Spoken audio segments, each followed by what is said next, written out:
The morning sun burned weakly through the gray Manhattan fog, and the streets of New York were quieter than anyone could remember. The Depression had drained even the sound out of the city. Streetcars rolled past with half their seats empty. On Wall Street, where the heartbeat of American capitalism had once thundered, brokers stood outside their offices, smoking in silence. It was the spring of 1933, and America was on its knees. Factories that once roared 24 hours a day were now hushed tombs of iron and rust. Farmers in the Dust Bowl watched black clouds of soil swallow their crops, their homes, their futures. In Chicago, a man jumped from the 22nd floor of a bank tower, and no one even turned their head anymore. Such sights had become normal. In homes across the nation, radios crackled with a new voice, a calm, aristocratic voice. The only thing we have to fear is fear itself. That voice belonged to Franklin Delano Roosevelt, the new President of the United States. To millions, he was a savior, a man promising hope when all they'd known was hunger. But far above those breadlines and shuttered mills, another America listened in silence, the America of money, of power, of men who had lost their grip on the nation and were determined to seize it back. In private clubs, behind mahogany doors and silver ashtrays, a few of them whispered, "The president is dangerous. He's a socialist in disguise. Someone must act before it's too late." And that is where our story begins, with a handful of the richest men in America deciding that democracy itself had become bad for business. 1. The country of despair. By 1933, nearly 25% of Americans were unemployed. Those who still had jobs watched their paychecks shrink by half. Children scoured garbage bins for food. Families burned furniture to stay warm. The country that had built skyscrapers and airplanes now lined up for soup. And yet, in the marble lobbies of Manhattan banks, in the echoing halls of DuPont and J.P. Morgan offices, fear took another form. Fear of Roosevelt's New Deal. He wanted to break the bank's power, regulate industry, and give workers the right to unionize. He wanted to make the rich pay. To the captains of industry, this was heresy. Among them was a circle of men whose wealth spanned continents, men tied to DuPont, Goodyear, General Motors, and J.P. Morgan. They had shaped America's destiny for decades, financing wars, toppling governments, and deciding which industries lived or died. They called themselves patriots, but their loyalty was to order, not democracy, to control, not liberty. And in the growing shadow of European fascism, some of them began to wonder whether America, too, might need a strong hand at the wheel. 2. The Genaral.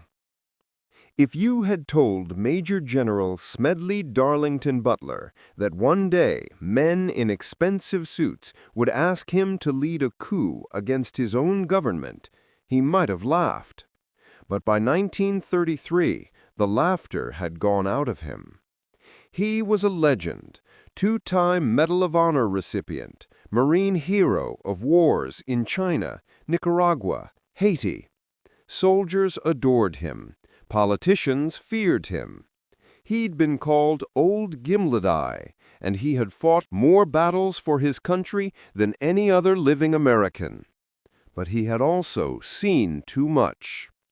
He'd watched corporations send Marines to foreign shores to protect their business interests, to seize oil fields, to crush labor uprisings, to install puppet governments. And he'd realized a bitter truth. War is a rocket, he told the crowds now filling his lectures. I spent 33 years being a high-class muscle man for big business, for Wall Street, and for the bankers. He had become a man of conscience, too honest for politics, too outspoken for the military, and too beloved by veterans to be ignored. That was precisely why the plotters needed him. 3. The First Contact. It began innocently enough. One summer afternoon, a man named Gerald C. McGuire appeared at Butler's modest home in Newtown Square, Pennsylvania. He was polite, well-dressed, a bond salesman with the firm Grayson M. P. Murphy & Company, a company with deep Wall Street ties. He said he represented a group of patriotic businessmen who wanted Butler's help. They were concerned about the direction Roosevelt was taking the country. They believed he was betraying the Constitution. They wanted Butler, a man loved by veterans, to rally former soldiers to form a patriotic army. McGuire's words were smooth, his tone confident. "We want you to lead them, General. 500,000 men, ready to stand for America." Butler blinked. He asked, "Stand for America against whom?" McGuire smiled faintly. "Against the radicals, against Roosevelt, if it comes to that." 4. The Plan. Over the next few weeks, McGuire returned again and again, each time revealing more.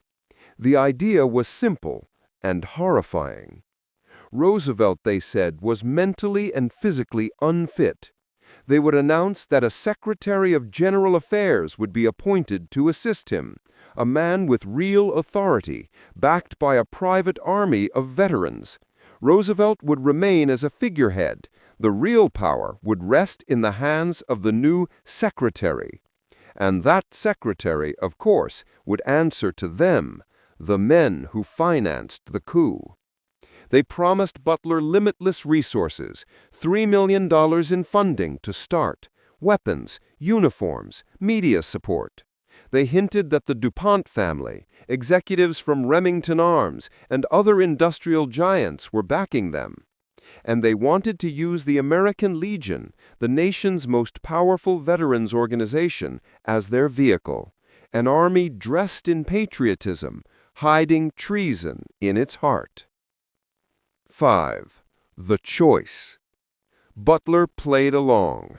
He met McGuire, took notes, listened. He even encouraged him to continue revealing details. But inside, Butler was boiling. He knew what treason looked like, and he had fought too many wars to let it happen on American soil. When the evidence was clear, Butler made his move. He contacted a trusted journalist and arranged to meet with the McCormick-Dickstein Committee, a congressional body investigating subversive activities. In November 1934, he testified under oath. The nation's capital trembled. Butler told Congress that wealthy financiers had plotted to overthrow the President of the United States. He named names. He described meetings, documents, witnesses. The press went wild for a day.